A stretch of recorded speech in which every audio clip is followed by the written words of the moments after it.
यकम रमजानुल मुबारक से रोजाना दिन 11:30 पर खालिद महमूद अब्बासी के साथ।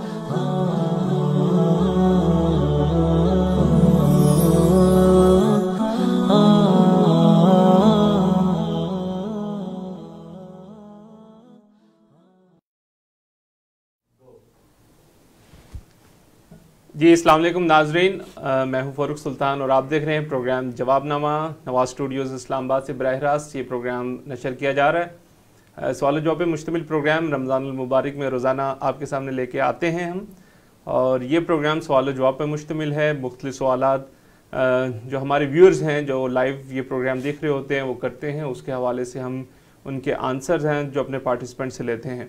आज क्योंकि हमारे जो एक मुस्तकिल पार्टिसिपेंट थे मुदस्सिर रशीद साहब, वो आज नहीं आ सके और शायद आइंदा वो हमें स्टूडियो से शायद ज्वाइन ना कर सकें, आज क्योंकि उन्होंने वापस जाना है, क्योंकि वो कतर से आए हुए थे और उन्होंने काफ़ी दिन हमें इस प्रोग्राम को भी दिए, दौर तर्जुमा कुरान को भी दिए।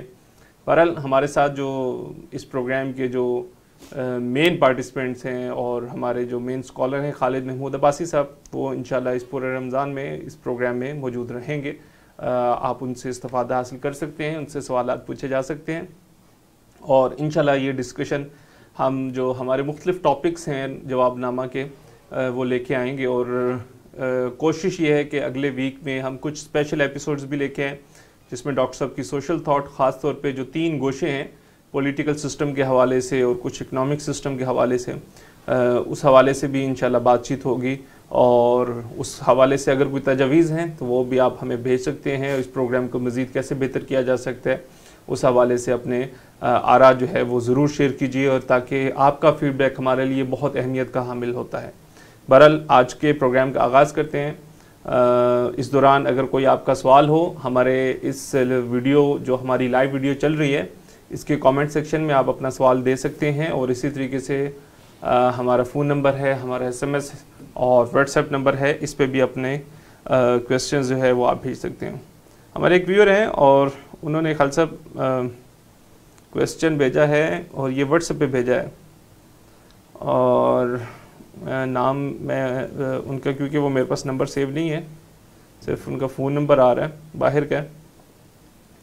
वो कहते हैं अस्सलाम वालेकुम, उलमा ये कहते हैं कि किसी ऐसे शख्स के पीछे नहीं चलना चाहिए जो उलमा में से नहीं, यानी उसका सिलसिला हुजूर सल्लल्लाहु अलैहि वसल्लम से जाकर नहीं मिलता हो। एक दर्जे में उलमा की बात ठीक सही है कि अगर किसी को आज़ाद छोड़ दिया जाए तो कोई भी शख्स किसी भी बात को दीन से मुंसलिक कर सकता है, लेकिन दूसरी तरफ ये अमल एक ख़ास ग्रुप यानी कि उलमा की इजारादारी और इस्तबदाद का ज़रिया बन जाता है। इसमें क्या दरमियानी राह है, ज़रा वजाहत फरमाइए। ये बहुत ही अच्छा सवाल है, और ये सवाल जो है ना ये तो हर जिसके अंदर भी थोड़ा सा एहतियात का पहलू है उसके सामने ये सवाल उठता है।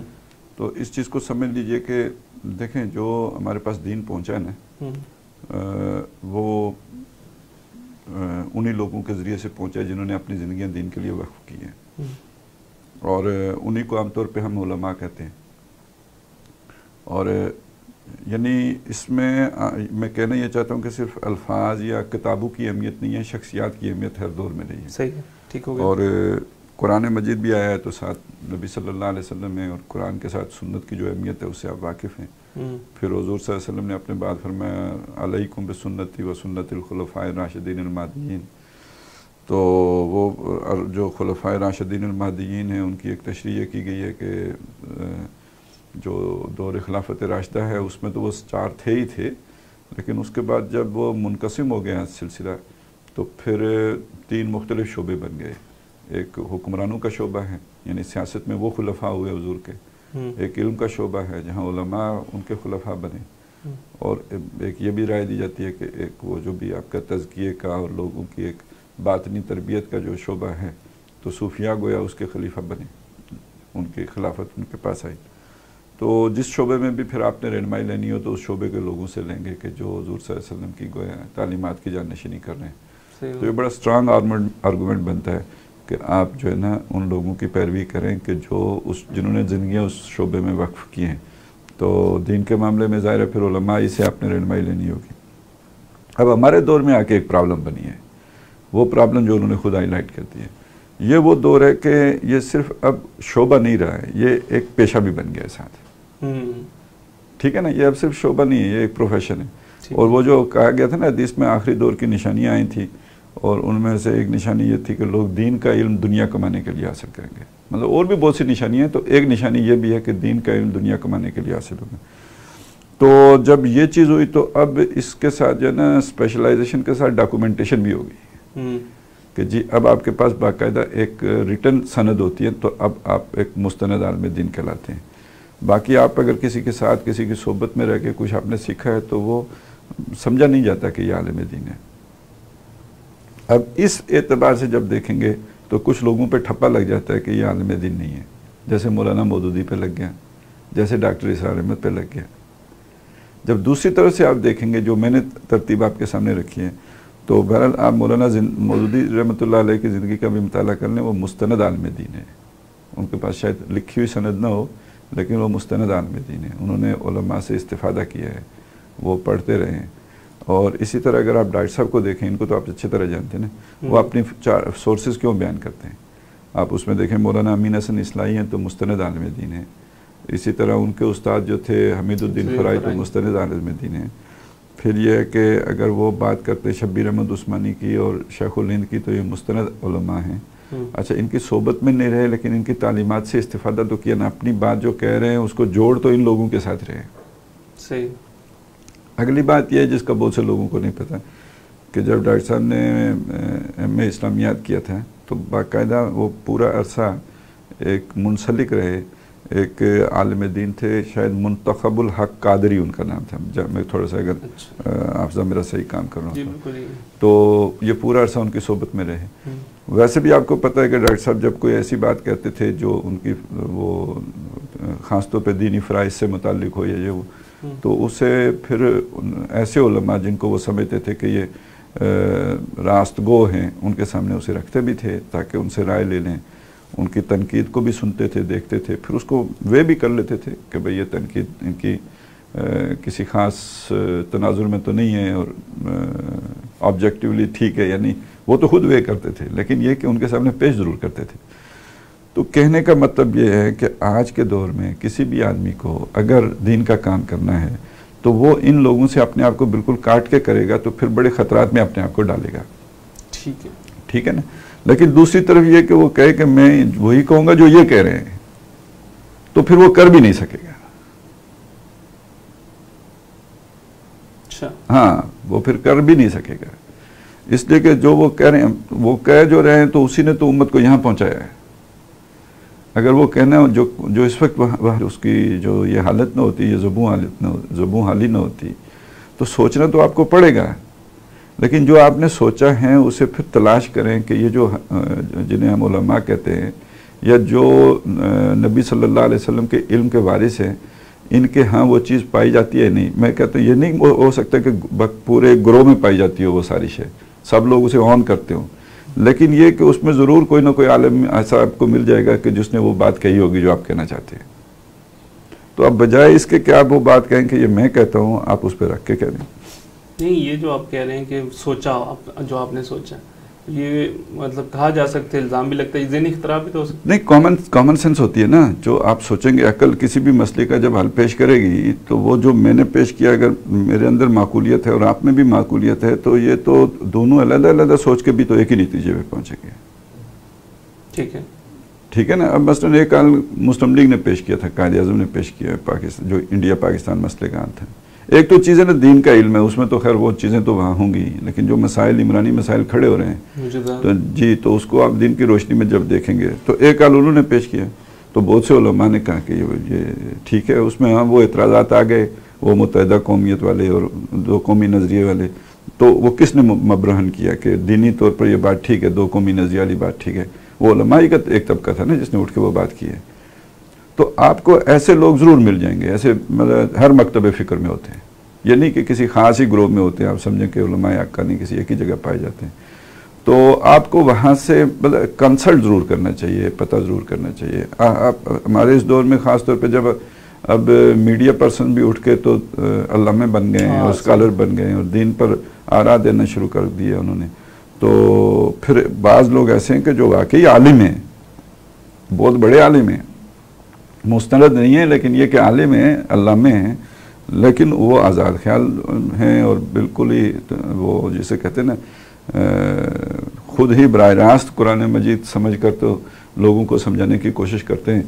तो आप देख रहे हैं ना, उनसे भी तो, उनकी ज़ातों से भी तो फिट नहीं उठ रहे हैं। सही। तो एक बैलेंस अप्रोच जो है वो जी बिल्कुल हमें उसको लेके चलना चाहिए, बल्कि किसी एक्सट्रीम की तरफ, दोनों एक्सट्रीम उससे बचा के बिल्कुल ठीक है। इसका जवाब ही ऐसा था। सूरह अनकबूत में आयत नंबर 25 बड़ी अहम आयत है और इसमें कहा गया, इसका तर्जुमा है कि तुमने दुनिया की ज़िंदगी में अल्लाह को छोड़कर बुतों को अपने दरमियान मोहब्बत का ज़रिया बना लिया। और ख़ास तौर पे वो जो अल्फाज आए हैं, मवद्दत बैनिकुम फिल हयात दुनिया, कि ये जो बुत हैं ये तुम्हारी दुनिया में आपस की मोहब्बत का एक ज़रिया है। आज बुत तो नहीं है। क्या आप समझते हैं कि इस आयत के इतलाक़, क्योंकि डॉक्टर इसरार अहमद साहब ने भी इस पर बहुत ज़ोर दिया, बड़ी ज़बरदस्त तरीके से इसको डिफ़ाइन किया, आप भी इस पर बहुत ज़ोर देते हैं, इम्पोर्टेंस क्या है इस बात की और क्यों इस चीज़? असल में देखें, पहली बात तो ये समझ लें कि इंसान जो है ना वो मिलजुल के रहना पसंद करते हैं। ये मतलब उसकी नेचुरल टेंडेंसी है कि मिल के रहते हैं। अब जोड़ने वाली चीज़ें क्या होती हैं? जोड़ने वाली चीज़ सबसे जो नेचुरल है वो तो आपके हसब नसब रिश्तेदारियों के ताल्लुकात है ना, जो आपको जोड़ देते हैं, बरादरी बना देते हैं।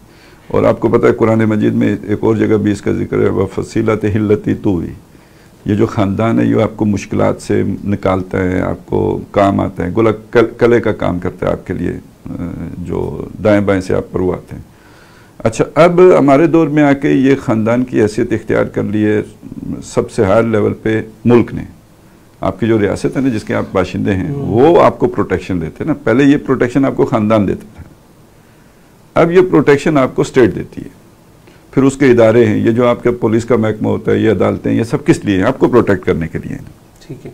इसी वजह से फिर आपको मुल्क और वतन से भी मोहब्बत होती है। अच्छा, पहले वक्तों में क्या होता था, जब ये रियासत का इदारा इस तरह मुनज़्ज़म नहीं था और इसकी ये हैसियत नहीं थी जो आज है, क्योंकि उस वक्त तो जो बादशाह होता था उसको वही रियासत होती थी ना, तो वो उसको वो हैसियत नहीं मिल पाती थी। तो फिर अब जो एक नई जो वहाँ पे उस ज़माने में इंसान के लिए जो जोड़ने वाली शय होती थी, वो ये बुत बन जाते थे। अब दो मुख्तलिफ कबीलों के लोग हैं ना, एक कबीले को तो जोड़ कर रखने वाली शय उसका असर वो ख़ानदानी असबियत हो गई। अब दो मुख्तलिफ कबीलों को जोड़ने वाली शय क्या हो?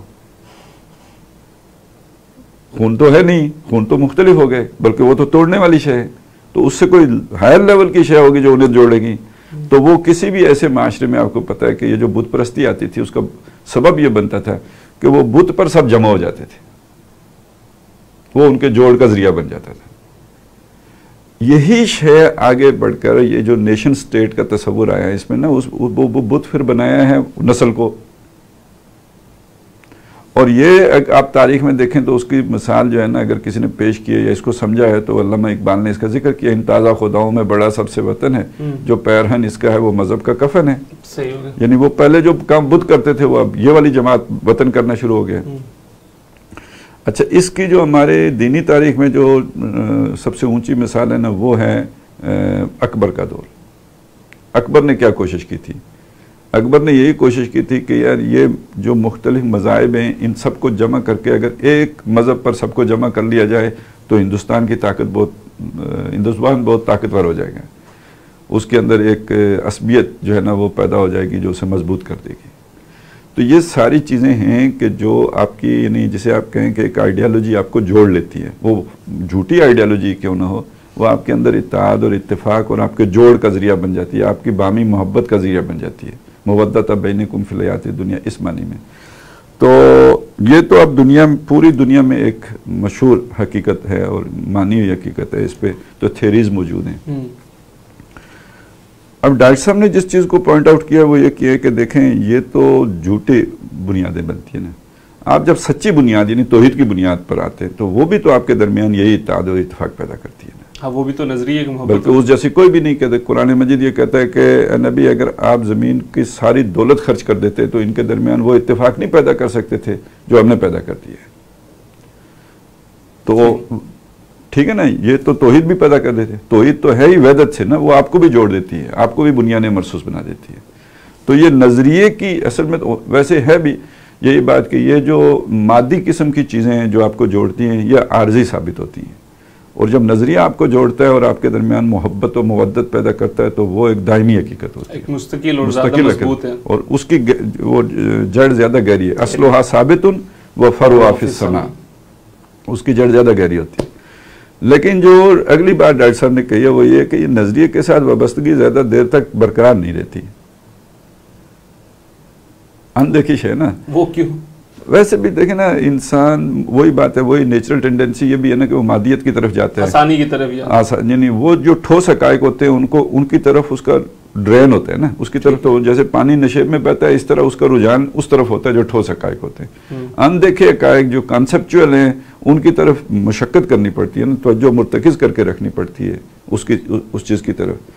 वो जो मूसा अलैहिस्सलाम के इतने मौजज़े देखकर तो जो आए थे बनी इसराइली, फिरौन उनकी आंखों के सामने गर्क हुआ था, उन्होंने क्यों कहा कि हम ये इस तरह के खुदा बना के दो हमें, जैसे इनके बछड़े की पूजा करने लगे। हाँ, हमें तो ये जो सोचते हैं अल्लाह, तो साथ पता नहीं क्या क्या ज़हन में आते हैं। ये बैठे हुए हैं सामने खुदा है इनके, इनको कितनी आसानी है अपने खुदा का तस्वुर करने में, तो हमें भी ऐसा खुदा बना के दो ना।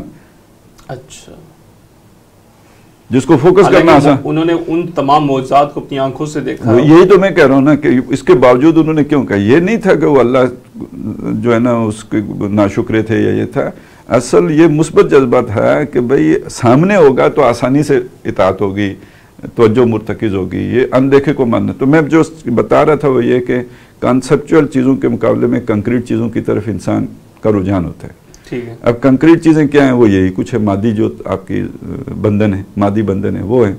लिहाजा ये नेचुरल टेंडेंसी होती है हर आइडियलिस्टिक पार्टी की कि उसके अंदर रफ्ता रफ्ता या आहिस्ता आहिस्ता रुझान बदलता है, शिफ्ट होता है उस आइडियालॉजी से ये जो दुनियावी ताल्लुकात की बुनियादें होती हैं इनकी तरफ। अच्छा, वो डॉक्टर साहब ने बयान किया, रिश्तेदारियाँ होती हैं, ताल्लुकदारियाँ होती हैं, कारोबारी शराकतें होती हैं। तो उन्होंने इसको भी एक तारीख के एक यूँ समझिए कि अनमिट नक्श के तौर पर या एक ट्रुथ के तौर पर बयान किया है कि एक नस्ल दूसरी नस्ल तीसरी नस्ल में तो लाजमन एक आइडियलिस्टिक पार्टी जो है वो एक मादा प्रस्ताना पार्टी या जिसे कहते हैं मुफादात याफ्ता लोगों की पार्टी में तब्दील हो जाती है। ठीक है, ये उन्होंने डॉक्टर साहब ने नतीजा निकाला है कि आहिस्ता आहिस्ता रफ्ता रफ्ता ये होता है। अब फिर अल्लाह ताला किसी और को जो है हिम्मत तौफीक देता है, और इसी को डॉक्टर साहब ने कहा इसीलिए कुरान मजीद को महफूज किया गया, इसीलिए हर सदी में एक मुजद्दद को खड़ा किया जाता है, और इसीलिए बताया गया कि एक ग्रोह बहरहाल हक पर कायम रहेगा, वो उसी के अंदर से निकल के फिर नया बनेगा, फिर वो उसी तरह हो जाएंगे, फिर नया बनेगा, यूँ ही सिलसिला चलता रहेगा। एक नस्ल दर नस्ल का काम है। और अच्छा, इसी को जो आप देखें ना, ये लेकिन इसको अगर आप जोड़ के देखें सूरतुन नहल के साथ, वहाँ इसका बहुत ही एक और अंदाज सामने लाया गया है कि भाई ये अल्लाह ने क्यों उन्हें दिया, ना उन्हें देता ना, इसकी हिकमत भी तो कोई होनी चाहिए ना। जी बिल्कुल, ये बहुत अहम सवाल। उसकी हिकमत सूरतुन नहल में बयान हुई है। वो ये कहा कि इसी में तो फिर आजमाइश होती है। हाँ, आप नजरिए से वफादार या जमात से हैं। अब ये देखें ना, बुत मुख्तलिफ हो गए ना। एक बुत वो था जो आपने वो पत्थर का बना के रखा, जो हज़रत इब्राहीम अलैहिस्सलाम के दौर में था, जिसने लोगों को जोड़ के रखा हुआ था। एक बुत मैंने आपको वतन का बताया, ठीक है, जो लोगों को जोड़ के रखता है। हुक्म आज़ान ला इलाहा इल्लल्लाह याद पर थी, जब वो खुद बुत बन चुकी होती है, यानी उसके अपने मफादात की वजह से लोग उसके साथ जुड़े होते हैं, अपने मफादात के लिए उसको सर्व कर रहे होते हैं। अब वो बुत बन चुकी है। अब उसमें जिसको अल्लाह ताला ने हक की समझ दी हुई होती है, उसका इम्तिहान हो जाता है कि वो अब इस बुत को भी तोड़ने के लिए खड़ा होता है या नहीं होता है। हालांकि वो उसका भी बुत होता है, जो उसका इस्माइल होता है, जो उसे ज़बह करना होता है। फिर मुश्किल काम है, जो भी है, बड़ी इम्तिहान यही है, क्योंकि दूसरों के सामने कलमा हक कहना और अपनों के सामने कलमा नहीं, तो किसके खिलाफ कहना? उसी के खिलाफ कहना जो खुद हाथों से तराशा है ना। वो मेरे हाथों से तराशे हुए पत्थर के सनम। हाँ जी, तो वो चलिए ठीक है।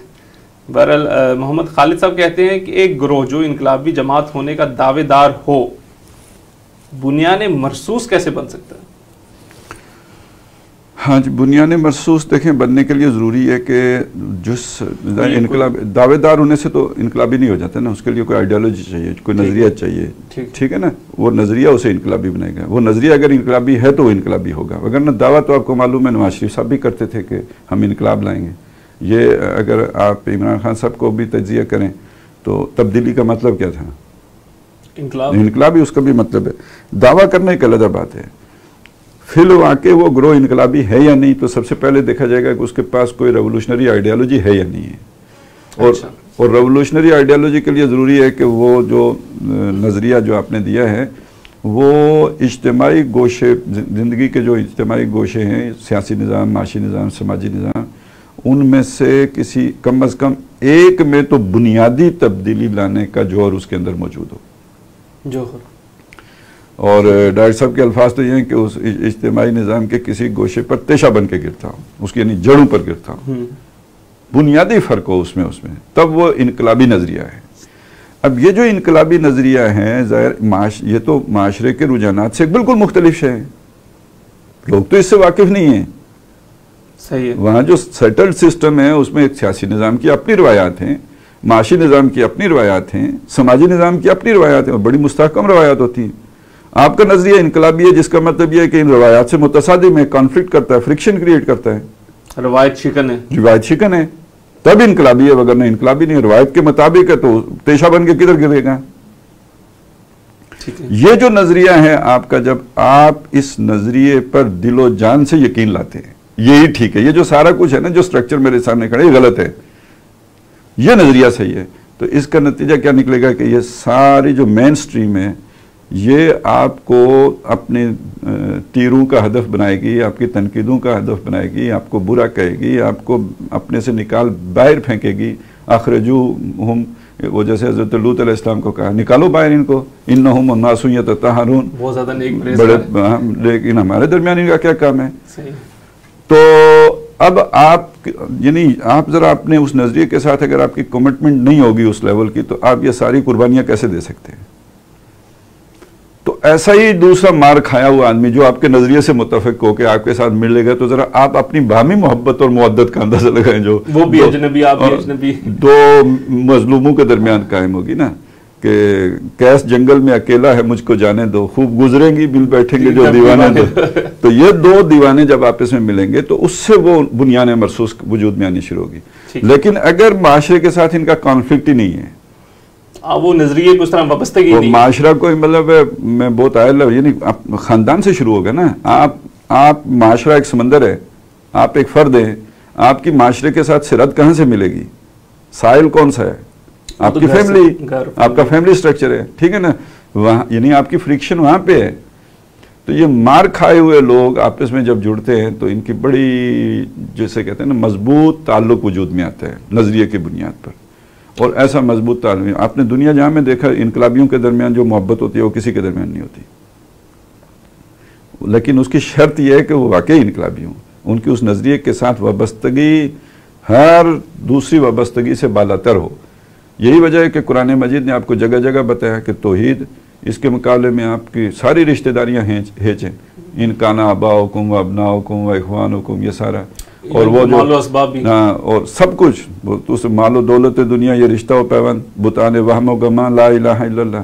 तो आप इसको मजबूती से फर्म पकड़ के तो चलेंगे तो तब बाहमी मोहब्बत होगी। आप उधर भी चाहते हैं तौहीद भी आ जाए, ये नजरिया इनकलाबी भी, इसको भी मैं चलाऊँ, बातें इसकी करूँ, इधर ताल्लुकात भी आप सारे बरकरार रखना चाहते हैं, तो ये तो फिर सूरह बकरा के दूसरे रुकू का मजमून है। लेकिन सर ये भी तो कहा जाता है ना कि अपने आप को 100% खुद ना समझो, मतलब अगलों की बात, तो फिर क्या जरूरत है इतना बड़ा पहाड़ सर पे उठाने की कि हम इनकलाब लाएंगे। इनकलाब के तो यही कुछ आप एहतमाल रखें कि आपकी भी सही हो सकती है, उनकी भी सही हो सकती है, इससे फिर इनकलाब नहीं आते।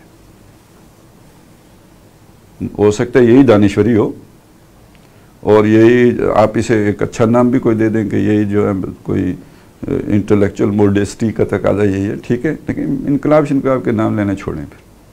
फिर क्या नाम लेना चाहिए?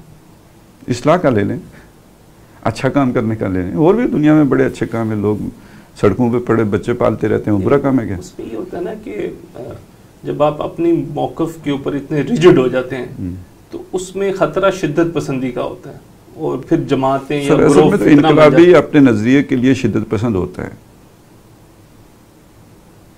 अपने नज़रिए के लिए शिद्दत पसंद होता है। वल यजदू फ़ीकुम गिल्ज़ा, ये आया ना सूरह तौबा में कि ये कुफार आपके अंदर शिद्दत पाए। अच्छा। किसके लिए शिद्दत पाए? उस नज़रिए के साथ वाबस्तगी के एतबार से शिद्दत पाए ना।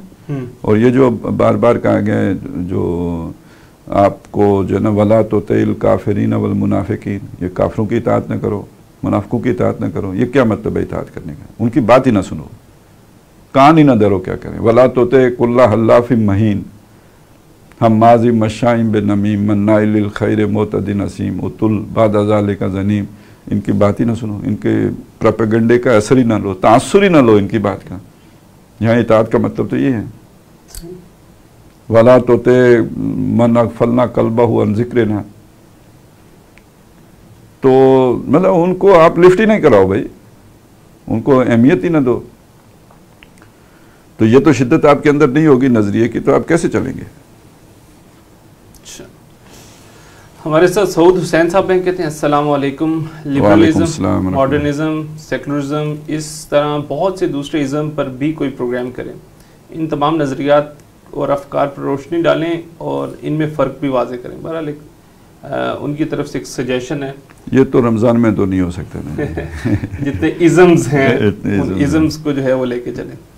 हमारे साथ सऊदीया से हैं उमर जमील साहब, वो कहते हैं कि आप जिस तारीख़ी रुझान की बात कर रहे हैं वो नागुज़ीर है, क्वेश्चन वो नागुज़ीर है, इस रुझान को रिवर्स करने का कोई हल नहीं, पाकिस्तानी कौम भी इसी रुझान का शिकार है, तो क्या कौम से नाउमीद हो जाए? यानी वो जो मतलब वो जो बुत बनने वाली बात कर रहे हैं, वो पर नजरिया हट जाता है और फिर हाँ देखें ये बात तो सही है ना, मायूस तो देखें मैंने ये बात भी की है कि उन्हीं में से वो लोग निकलते हैं ना फिर जो असर नो अपनी कोशिश का आगाज करते हैं, ठीक है, वहीं से निकलते हैं ना।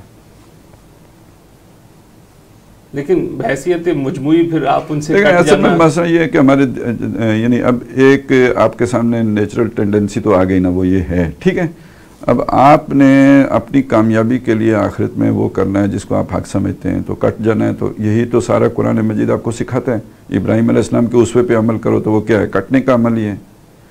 नबी अकरम सल्लल्लाहु अलैहि वसल्लम का उसवा क्या है? जो आपको सादिक कहते थे, अमीन कहते थे, आंखों पे बैठाते थे, वो आपके मुखालिफ हो गए।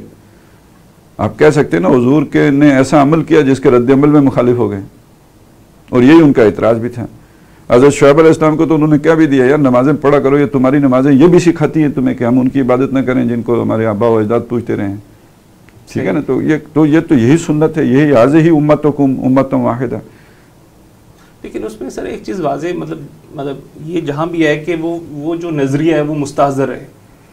अच्छा, वो नज़रिया अगर हम उस किताब की सूरत में देखते हैं कुरान मजीद, वो हर दौर में पढ़ा जाता रहा, उसकी तालीमात इसी तरीके। अगर हम पाकिस्तान का कॉन्टेक्स्ट लें, हम आज भी ये समझते हैं कि पाकिस्तान इस्लाम के लिए बना, पाकिस्तान इस्लाम का किला है, सब कुछ है, मतलब और उसको बहुत पुरजोश तरीके से उसके दिनों को मनाते भी हैं। तो वो क्या चीज़ है जो नज़रिया? अच्छा, मैंने पाकिस्तान के उन्होंने जिक्र किया, पाकिस्तान का ना नज़रिए की बात भी की है।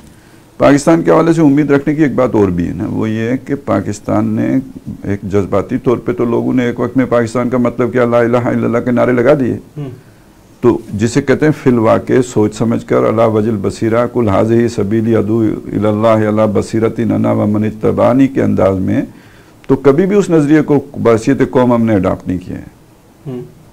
वो तो एजुकेट ही नहीं हुआ है उस तरह से, वो तो एक सियासी नारे के तौर पे इस्तेमाल हुआ है और एक उस पर एक तरह का मॉब इकट्ठा किया गया है। उस तरह जमात तो बनी ही नहीं है, आप मुस्लिम लीग को जमात तो नहीं कह सकते। उनके ज़हनों में उस तरह उतारा वो एक तहरीक एकदम ही तहरीक बन गई, उठ गई, और उसको एक यानी एक एक्सीडेंटली कहेंगे एक जानकार समझदार क़यादत मिल गई जिसने उसका नैया जो है वो किनारे लगा दी, वगरना यह कि ये जोश जज्बे का कोई नतीजा नहीं निकलना था अगर वो क़यादत ना मिल जाती।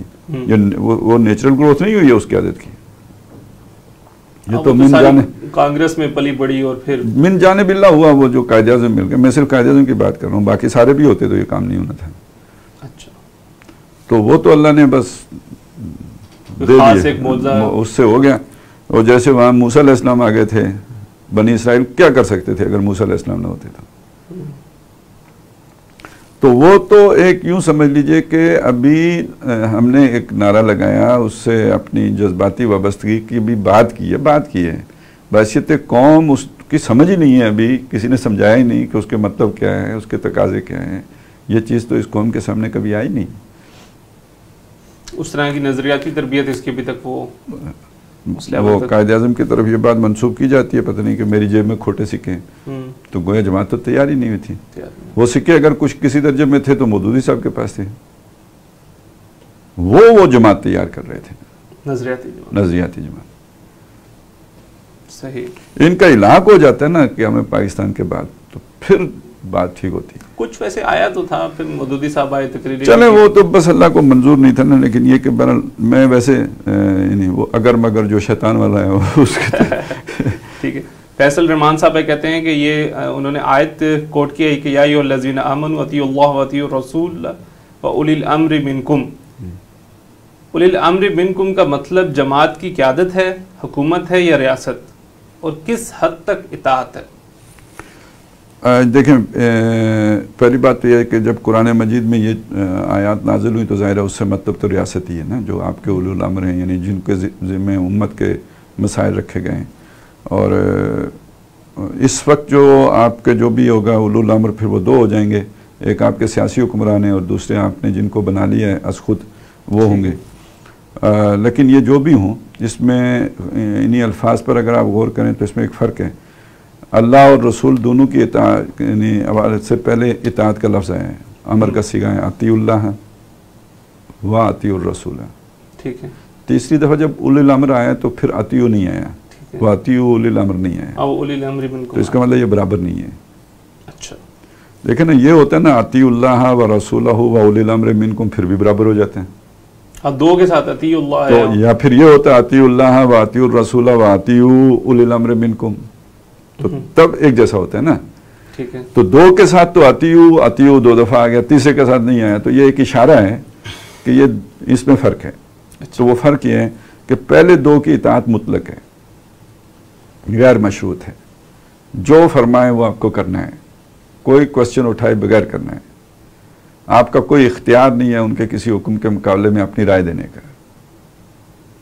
जबकि तीसरे का मामला ये है कि वहाँ पर उनकी इताअत है मशरूत, और मशरूत उनकी, क्योंकि वो भी पाबंद हैं अल्लाह और रसूल की इताअत के, लिहाजा वो अल्लाह और रसूल की इताअत के ख़िलाफ़ कोई हुक्म नहीं दे सकते। इसीलिए अगले जो बात आई है कि वो उसी मामले में आई है कि अगर तुम्हारा और उलुल अम्र का तनाज़ा हो जाए तो फिर क्या करो। आगे अल्फाज हैं जो इन्होंने कोट नहीं किए, फ़इन तनाज़ातुम फ़ी शैइन, अगर किसी शय में तुम्हारी खींचातानी हो गई, उलुल अम्र एक बात कह रहे हैं, तुम कह रहे हो नहीं, इससे अल्लाह और रसूल के हुक्म की नाफरमानी होती है, मैं ये काम नहीं करता, तनाज़ा हो गया है। आप उसे कह रहे हैं तुम मुनकर का हुक्म दे रहे हो, तनाज़ा हो गया है। अब इसको क्या करो, फरुद्दूहु इलल्लाहि व रसूलिही, तो उसे अल्लाह और उसके रसूल की तरफ लौटा दो।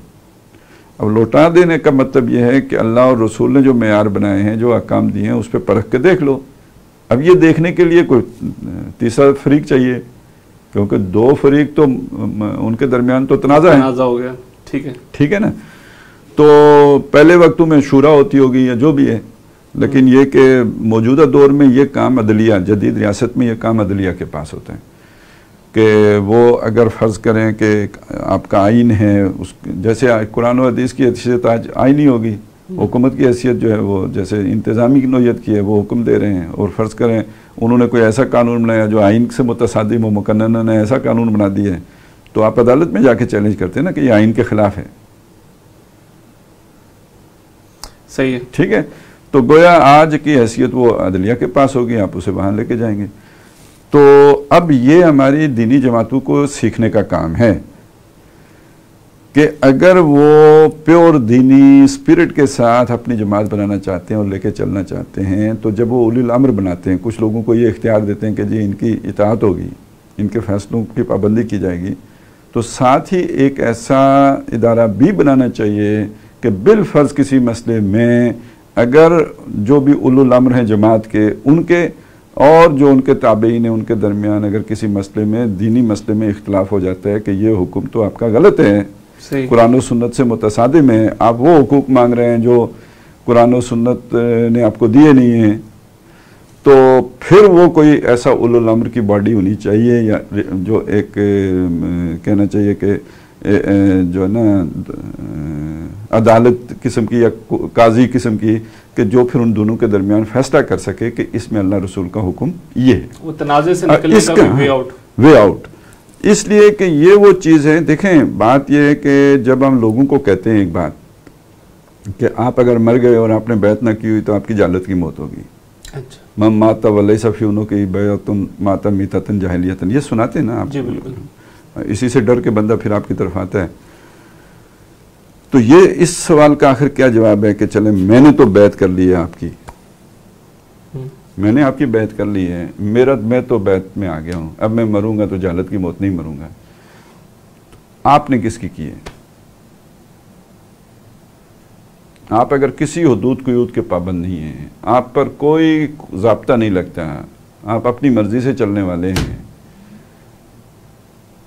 आप किसी ज़ाब्ते के पाबंद नहीं हैं, बल्कि सारे ज़ाब्ते आपकी ज़ात के पाबंद हैं, तो आपका क्या बनेगा? आपको नहीं निजात चाहिए या आपको सिर्फ मेरी बैत ही चाहिए? मेरा कनेक्शन ऊपर नहीं है।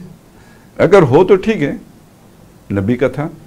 अच्छा, नबी के बाद कि हो सकता है आपका भी हो, दज्जाल भी तो होते रहते हैं बहरहाल। लेकिन ये है कि मतलब ख़त्म नबूवत के बाद ऐसा कोई अब है नहीं। आपके लिए भी वो बात है। फिर कुरान मजीद के जो ये है ना, जैसे ये आतिउल्लाह व आतिउर रसूल है, इसी तरह बाज़ जगहों पे आया है कि वस्माऊ आतियू, सुनो और इताअत करो। बिल्कुल सही। तो इसमें एक बारीक सा फ़र्क है, यानी आतिउल्लाह व आतिउर रसूल का मतलब होगा शरीयत अहकाम जो अल्लाह ने दिए हैं, अल्लाह ने अहकाम दिए हैं, आतिउल्लाह आपने मान लिए हैं, अब उन पर अमल करने का तरीका रसूल ने सिखाया है, तो उसके मुताबिक उस पर अमल करो, ये आतिउर रसूल हो गया है। ठीक है, ठीक है। तो ये वस्माऊ आतियू क्या है? ये उससे मुख्तलिफ चीज़ है। ये चीज़ है कि तुम्हारे दरमियान अल्लाह के नबी मौजूद हैं और वो मुख्तलिफ मौक़े पर कुछ फ़ैसले करते हैं, इंतज़ामी नौइयत के होते हैं। ये जंग होनी है, नहीं होनी है, यहाँ सुलह करनी है, पेशकदमी करनी है, लड़ाई लड़नी है, फिर ये कि जो है ना वो किसको कहाँ तयनात करना है, पहाड़ी पे कितने बंदे बैठाने हैं, 35 होंगे 50 होंगे, ठीक है, ये सारे फैसले हैं। और नाश्ता कब करना है, दोपहर का खाना कब खाना है, क़याम किस जगह पे करना है, नाश्ते में क्या होगा, ये तो सारे इंतज़ामी फ़ैसले हैं ना। ये इंतज़ामी फ़ैसले जब हो रहे हों तो जो सुनो उसकी इताअत करो, चूँ चरा नहीं करो। उसमें तो इंतज़ामी फ़ैसला तो कोई भी हो सकता है। अब ये हुक्म भी तमाम मुसलमानों को है, या अय्युहल्लज़ीना आमनू, सारे मुसलमानों को है। उसमें अमीर भी शामिल है या नहीं है? बिल्कुल है। वो किसकी सुनेगा और किसकी इताअत करेगा?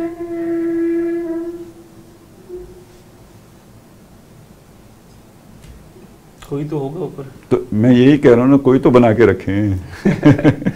मतलब बिल्कुल ये है कि अल्टीमेट पावर या अल्टीमेट हाँ अथॉरिटी जी, जो है, ये मुतलक इख्तियार ना रखें अपने पास।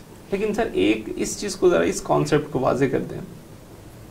ठीक है, आपका कोई तनाज़े हो गया या जो भी हो, दौरे मलूकियत में भी ये चीज़ बहुत ज़्यादा राइज रही और फिर आज के दौर में भी है, और फिर अब जमातों पर भी इसका इतलाक़ कर दिया जाता है कि जब तक अमीर आपको कुफ्र बवा, और कुफर भी कोई छोटा मोटा कुफर नहीं, वाज़े वाज़े कुफर जिस पे उम्मत का इजमा हो, जब तक वो उसका हुक्म ना दे दें, आपको उससे इताअत जो है वो जुदा नहीं करनी चाहिए। देखें, कोई भी हदीस हो, आयत हो, अगर कोई आप उसका ऐसा माना लेते हैं जो किसी दूसरी हदीस या किसी दूसरी आयत से मुतसादिम हो, तो आपने गलत माना लिया है। मोटी सी बात है। अच्छा,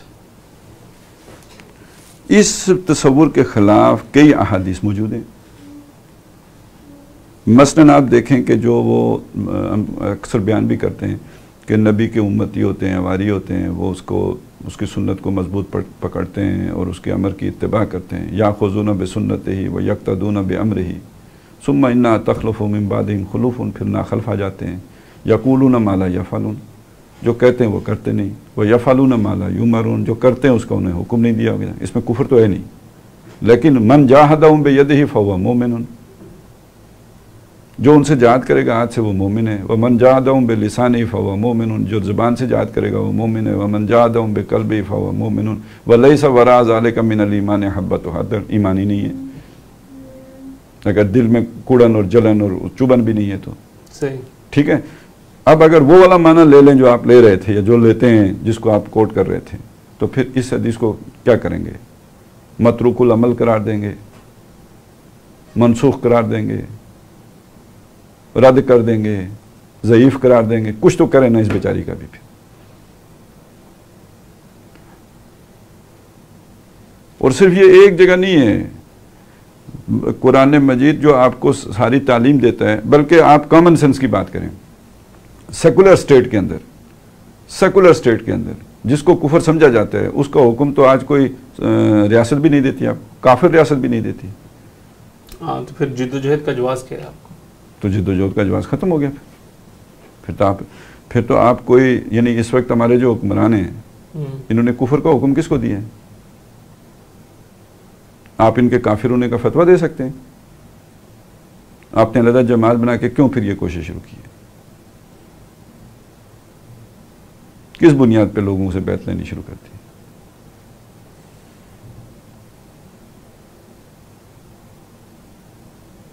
सही, ठीक। तो मुझे नहीं, मतलब उसकी रिवायत, मतलब सनद का नहीं पता कि क्या है, लेकिन ये कि ये हो सकता है, मतलब एक बाज़ औक़ात ताकीद के लिए एक ख़ास मौजू पर ज़ोर देने के लिए ऐसे अल्फाज इस्तेमाल हो जाते हैं। तो लेकिन ये कि आप उनका वो माना ले लें जो दूसरी सरी हदीस से मुतसादिम, वो कैसे हो सकते हैं?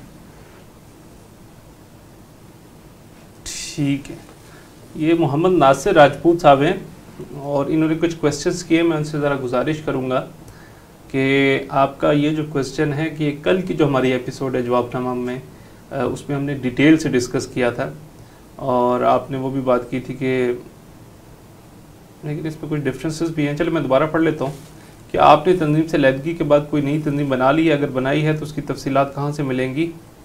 आप हजरात नफाज दीन के लिए मैदान अमल में बाकायदा कब उतरेंगे, उसका तरीका कार क्या होगा? तो बहरहाल कल, अगर कल वाला प्रोग्राम आप कल वाले में सारा आगे उसमें जो है सारी तफसीलात जो हैं उसके हवाले से डिस्कस करते हैं। इमरान भट्टी साहब हैं, कहते हैं अस्सलाम वालेकुम, most Muslims don't understand that सलात is the action of regulation the earth energy, तवाफ is the action of processing the energy and spreading the refreshed energy to the whole earth. What's Khalid Mahmood भाई व्यूज़ ऑन दिस? ये चीज़ें तो जो है ना, नई तहकीकात से कुछ इस तरह की चीज़ें लोग सामने ले आते हैं। तो बहरहाल बुनियादी बात दीन की असल स्पिरिट तो ये है कि हमने तो वो काम करने जो अल्लाह रसूल ने बताया। अब उनकी हिकमत के नए नए बाब खुलते रहेंगे, नई नई चीज़ें सामने आती रहेंगी और उनमें से कितनी सही भी हैं, गलत भी हैं, ये तो हमारी तहकीक भी नहीं है, पता भी नहीं है। और मुझे ज़ाती तौर पे उससे इतनी कोई, मेरा अपना अपना मजाज भी होता है, रुझान भी होता है भी नहीं। और यानी बाज़ अमाल तो ऐसे हैं कि उनकी हिकमत जाने बगैर ही मालूम लगता है कि उनमें ज़्यादा अट्रैक्शन महसूस करता है। हिकमत जान के आदमी सोचता है यार कि पता नहीं मैं ये मादी फ़ायदे के लिए ये काम कर रहा हूँ या अल्लाह ताला को राज़ी करने के लिए ये काम कर रहा हूँ। सही। अच्छा, सूरह फुरकान में मोमिनीन की एक सिफ़त थी जिसमें कहते हैं कि जो मोमिन है, ईमान वाले हैं, उनकी सिफ़ात में से एक सिफ़त ये है कि वो झूठ पर गवाही नहीं देते। ये सूरह फुरकान में आया था ना, आखिरी रुकू के अंदर। ठीक है, इससे मुराद क्या है? झूठ बोलना और झूठ पर गवाही, इसमें डिफरेंस क्या होगा? नहीं, वहाँ अल्फाज वल्लज़ीना ला यशहदून ज़ूर मौजूदगी, यानी वो शायद नहीं होते, गवाह नहीं रहते, मौजूद नहीं रहते, ठीक है, झूठ पर। अब ये गवाही से अगली बात है, यानी इसका तो मतलब ये है ना कि जहाँ झूठ हो रहा हो, मैं और आप बोल रहे हैं, तो वो यहाँ मौजूद होना पसंद नहीं करेगा, या तो उसको रद्द करेगा ये गलत है, या फिर वो यहाँ से निकल जाएगा। ये तो बिल्कुल सादे से मानिए। तो इसका मतलब यह है कि वो झूठे कारोबार में भी शरीक नहीं होते। इसका मतलब यह है कि वो झूठा पेशा भी नहीं इख्तियार करते जिसमें झूठ बोलना पड़े या लोग बोलते हों। झूठे जो काम हो रहे हों उनमें उनकी शिरकत नहीं होती। यानी झूठ से एक तो ये ना कि झूठ ना बोलें, उसके लिए आपको बहरहाल ईमान चाहिए, एक झूठ से आप इतने बेजार हैं, आपको उससे इतनी नागवारी होती है कि जैसे एक सलीम ज़ोक़ सलीम वाला आदमी जो है वो बदबू से भागता है किसी जगह पे, वो उसे बर्दाश्त नहीं कर सकता है, तो इस तरह वो झूठ से भागते हैं। इस हद तक उनका वो जो है ना ज़ोक़ नहीं, और वो उनकी फितरत जो है ना वो अपने जोबन पे होती है कि वो झूठ को गवारा ही नहीं कर सकते, वहाँ पे मौजूद रहना भी पसंद नहीं करते। बोलना तो बहुत बात की बात है, सही बोलने को तो खैर वो हदीस में आया कि मोमिन बोल ही नहीं सकता। लेकिन एक बात तो ये कही जाती है ना कि मतलब जिस एक ज़वाल पज़ीर मुआशरे में हम जिंदा हैं, तो थोड़े बहुत झूठ तो मतलब सब ही बोल लेते हैं, तो इसमें इतना सख्त रिएक्शन असल में ठीक है, तो इसको ज़वाल में ही रहने देना है या इसको ठीक भी करना है? लेकिन तन्हा ठीक भी तो नहीं, तन्हा नहीं। आप अगर हम तो एक सेकंड मेरी बात सुनिए ना। जब हमने अफेयर शुरू की थी ना, वो क्या थी, तंजीम के हवाले से 3 नाम डॉक्टर साहब ने उसकी खुसूसियात बयान की थी ना, जो उसकी सिफात थी, नुमाया सिफात, वो 3 थी। उसूली, इस्लामी, इनकलाबी जमात है। तो उसूली का क्या मतलब है? फिर आप ये हिले बाने करके तो अपने लिए रास्ते नहीं तलाश करेंगे कि माशरा ऐसा हो गया है, ज़माना ऐसा हो गया है, वक्त का तकाज़ा ये है, रियलिज़म का तकाज़ा। उसूली का मतलब ये है कि आपने हर हाल में उसूल को पकड़ना है, जितना भी नुकसान हो जाए।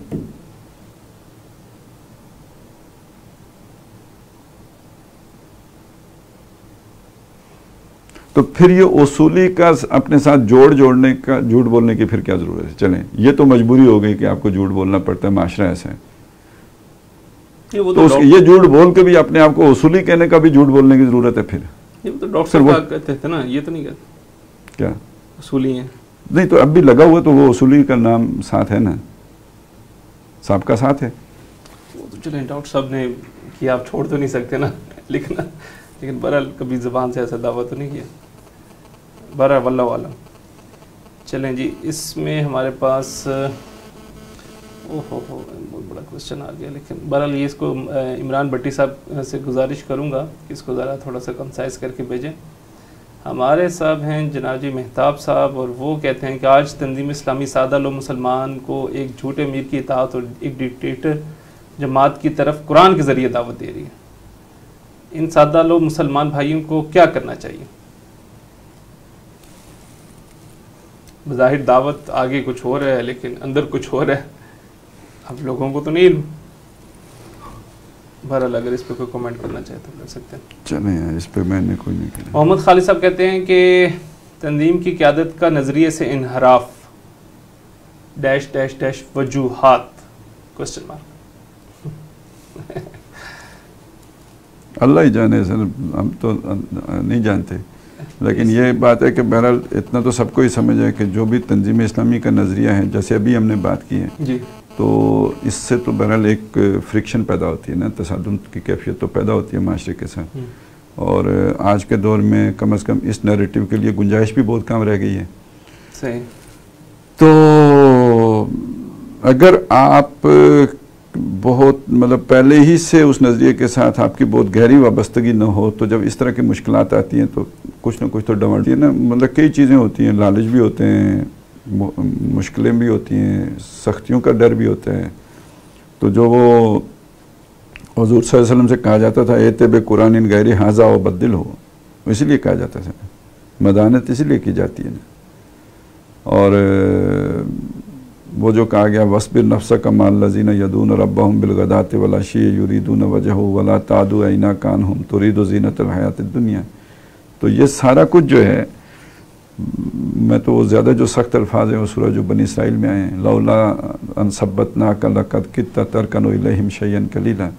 तो ये हर वक्त आप पर ऐसी फोर्सेस काम कर रही होती हैं जो आपको उस रास्ते से हटाना चाहती हैं। कितनी मजबूती दरकार है, कितना फर्मली आपने पकड़ा हो उसको। या यहया खुज़िल किताबा बेकुवा, तो वो बड़ी कुव्वत से पकड़ के रखा हो, तब आप साबित कदम रहते ना। तो बस उसको अगर एक जुमले में बयान कर लें तो उस नज़रिए पर खुद इतना यकीन नहीं था जितना कि दरकार था। इन्नल्लज़ीना उरिसुल किताब मिन बादिहिम लफ़ी शक्किम मिन्हु मुरीब, जो लोग किताब के वारिस बनाए गए वो पहलू के बाद वो खुद उस किताब के बारे में ऐसे शक में पड़ गए जो उन्हें चैन नहीं लेने देते। ज़रा मुखालफाना आती है तो वो फिर बेचैन हो जाते हैं, डगमगा जाते हैं कि नहीं ये तो मुजमल से हट कर है। बिल्कुल, उसको आपने समंदर को कूजे में बंद कर दिया, कुछ हो गया है वैसे हो गया। बहरहाल अल्लाह ताला जज़ाए खैर दे। आज का प्रोग्राम क्योंकि हम यहीं ख़त्म कर रहे हैं, एक अनाउंसमेंट है वो आपसे ज़रूर शेयर करना चाहता हूँ। जो भी हमारे व्यूअर्स हमें लाइव देख रहे हैं, हमारा नवाज स्टूडियोज़ का एक प्रोग्राम जो इकनॉमिक्स पे है, ख़ास तौर के पर जो पाकिस्तान के अभी हालिया मुआशी हालात हैं उस हवाले से जो एक टेंस सूरत हाल बनी हुई है, उसमें भी वो खौफनाक, होलनाक, तबाहकुन जो आगे सिनेरियो आ रहे हैं, सिनेरियोज आ रहे हैं, ठीक है ना। तो उसमें हमने टेंस नहीं है ये, जो उससे बहुत आगे की शय है, चीज़ आगे निकल चुकी है, बहुत आगे। तो बहरहाल ये तबाही के दाने पे मईशत जारी है और तबाह हो पाकिस्तान चुकी का है। जो वाबस्तगी है अब इस हवाले से, उसका मुस्तकबिल जो है वो बहुत ज़्यादा रिलेट कर रहा है हमारे इस इकनॉमिक सूरत हाल से। तो उस पे क्या हम आगे सिनेरियो बनता नज़र आ रहा है, और अगर अब भी हमने निकलना है तो उसके लिए सॉल्यूशंस क्या हैं। तो economics the new war front के नाम से असद भाई और किवान अनवर साहब का ये प्रोग्राम है, तो जो आज इंशाल्लाह अभी ज़ोहर के बाद 2 बजे ये प्रोग्राम इंशाल्लाह नशर किया जाएगा नवाज स्टूडियोज़ पर, इसको आप देख सकते हैं। मैं गुजारिश करता हूँ अपने व्यूअर्स से लाइव हैं, और क्योंकि इस प्रोग्राम को ज़्यादा से ज़्यादा फैलाएँ, और ख़ास तौर पे क्योंकि ये बहुत सिंसियर तरीके से ये तजावीज़ जो हैं वो उन हमारे मोटी बात यह ना कि ये जो अब जिन शराइत के साथ IMF के साथ मायदा करने जा रहे हैं ना, तो जो हमारा एनालिसिस है कि 6-7 महीने के बाद हम घुटनों के बल होंगे और हमसे वो सारी बातें मनवा ली जाएंगी कि जो आज हम नहीं रेजिस्ट कर रहे हैं, जो रेजिस्ट कर रहे हैं। यानी उस वक्त हम इस पोजीशन में ही नहीं होंगे कि हम कोई भी बात जो है ना अपनी मनवा सकें, सारी माननी पड़ेंगी, और ये हमें हर शय सरेंडर करनी पड़ेगी। अपनी जो भी फौजी ताकत है, अस्करी ताकत है, जो भी हमारे पास टेक्टिकल जो बर्तरी है, ये सब सरेंडर करना पड़ेगा। जो आलमी ताकतें एक अरसे से चाह रही थी, मुख्तलिफ प्लान लेके आ रही थी, सबसे ख़तरनाक प्लान ये IMF का जो अभी जिस जकड़बंदियों में हम जकड़े जा रहे हैं, तो ये एक ज़रूरत है, कौमी ज़रूरत है कि बर वक्त होशियार करने की कोशिश की जाए। लोगों के सामने जो भी पॉलिसी मेकिंग पोजीशंस पे हैं, तो उनके सामने ये हकीकत आ जाए। बाकी वो खुद भी वे कर सकते हैं, हमसे बेहतर पोजीशन में, ज़्यादा मालूमात उनके पास हैं, लेकिन इंडिकेट करना बहुत ज़रूरी है। तो इसलिए जो भी लोग इसमें ताउन करेंगे, ये कौमी खिदमत है, ताकि वो बात ज़्यादा से ज़्यादा फैले। खुद भी इसको देखें, इस पर अपनी इसको पे गौर फिक्र करें और इसको ज़्यादा से ज़्यादा शेयर करें कि हम किस तबाही की तरफ बढ़ते नज़र आ रहे हैं। क्योंकि पाकिस्तान में ज़्यादा एक पॉलिटिक्स ही छाई रहती है, तवज्जो ज़्यादा उस तरफ रहती है, और हमारी ये जो सूरत हाल हैं, ये जो हमारी पॉलिसीज़ हैं, उस पर ज़्यादा गौर फिक्र नहीं होता। तो उस हवाले से आज ये प्रोग्राम देखना ना भूलिएगा। इंशाल्लाह इसकी 2 और एपिसोड जो हैं, एपिसोड 3 और 4 भी जल्द आ रही हैं। ये तीनों एपिसोड्स बहुत इंपॉर्टेंट हैं। एपिसोड 2 से लेकर 4 तक ये तीनों एपिसोड्स में उन सॉल्यूशंस के बारे में भी बात की गई है कि जिसको हम अल्टरनेटली या मुतबादिल के तौर पे अपने उन हलकों के सामने जो है वो रख सकते हैं, जो हमारी पॉलिसीज़ बनाते हैं, जो हमारे जिनके हाथ में इस मुल्क की जो है भाग दौड़ है। तो मैं अपने तमाम व्यूअर्स का शुक्रिया अदा करूंगा, आज के प्रोग्राम में वो शरीक हुए, हमें सुना, और अपना फीडबैक ज़रूर दीजिएगा इस प्रोग्राम के हवाले से। कल फिर इंशाल्लाह जवाबनामा के इस प्रोग्राम के साथ आपके सामने हाजिर होंगे। कल तक के लिए इजाज़त दीजिए। अल्लाह हाफिज़।